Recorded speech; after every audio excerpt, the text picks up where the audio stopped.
काशी देश में बनारस नाम के एक नगर में सूरसेन नामक नाम का राजा राज्य करता था। उनकी रानी का नाम पद्मिनी था। एक दिन नगर में मुनिराज का आवागमन हुआ। राजा रानी उनके दर्शन के लिए गए। उनके वचन सुनने के बाद राजा ने मुनिराज से पूछा, हे मुनिराज, मेरा अपनी पत्नी के प्रति अति स्नेह होने का क्या कारण है? तब मुनिराज ने बताया कि अवंती देश में उज्जैन नाम का नगर है। वहां वीरसेन नाम का एक राजा था और उनकी रानी का नाम वीरमती था। इसी नगर में जिनदत्त नामक सेठ थे। उनकी सेठानी का नाम दयावती था। उनका ईश्वरचंद नाम का पुत्र था। उनकी पत्नी का नाम चंदना था। एक समय जिनदत्त सेठ और सेठानी दिगंबरी दीक्षा ग्रहण कर मुनि और आरिका हो गए। पिता का पद प्राप्त करके ईश्वरचंद सेठ सुख से रहने लगे। एक दिन अति मुक्तक नाम के मुनिराज 1 महीने के उपवास के बाद पारणा हेतु नगर में आए। तब ईश्वरचंद ने भक्ति सहित मुनिराज को पड़गाहन कर अपनी धर्मपत्नी से कहा, गुरुदेव को आहार कराना है। तब उन्होंने कहा कि स्वामी, मैं तो अभी ऋतुमती हूँ, मैं कैसे आहार करा सकती हूँ? ईश्वरचंद ने कहा, गुपचुप रहो, हल्ला मत करो। गुरुदेव ने 1 महीने से आहार नहीं लिया है, इसीलिए हमें उनका पारणा कराना है। चंदना ने अपने पति के वचनानुसार मुनिराज को उसी अवस्था में आहार कराया। मुनिराज तो आहार लेकर वन में चले गए और यहाँ 3 दिन बाद इस गुप्त पाप का उदय होते ही पति पत्नी दोनों के शरीर में कुष्ठ रोग हो गया। इससे वो बहुत दुखी हुए और कष्ट से छटपटाने लगे।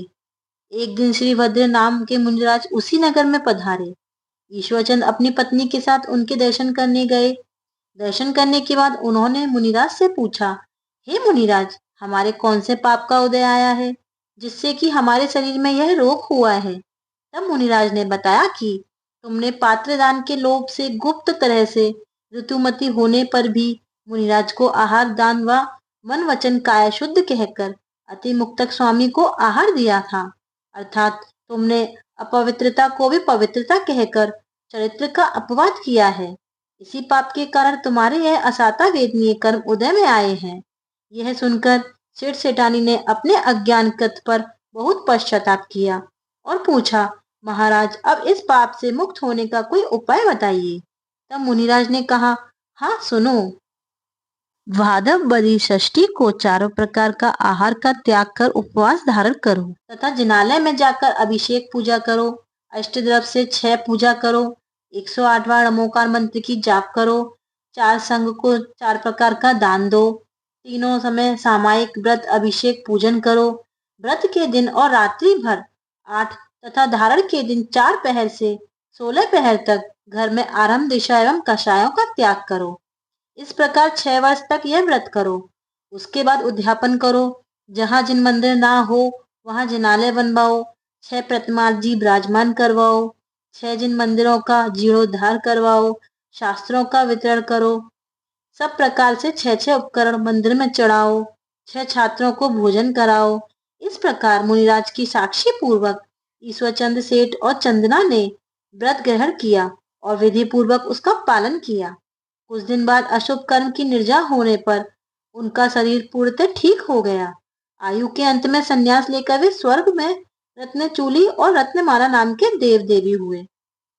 वहां से आयु पूर्ण करके तुम राजा हो और रत्नमाला तुम्हारी पत्नी पद्मिनी हुई है। यह सुनकर राजा को भोगों से वैराग्य उत्पन्न हो गया। उन्होंने अपने पुत्र को राज देकर मुनि दीक्षा ले ली, जिसके प्रभाव से उन्होंने केवल ज्ञान को प्राप्त कर सिद्ध पद को प्राप्त किया। और रानी पद्मिनी के जीव ने भी दीक्षा ली और तप के प्रभाव से उन्होंने स्त्रीलिंग छेद कर 16वें स्वर्ग में देव हुआ।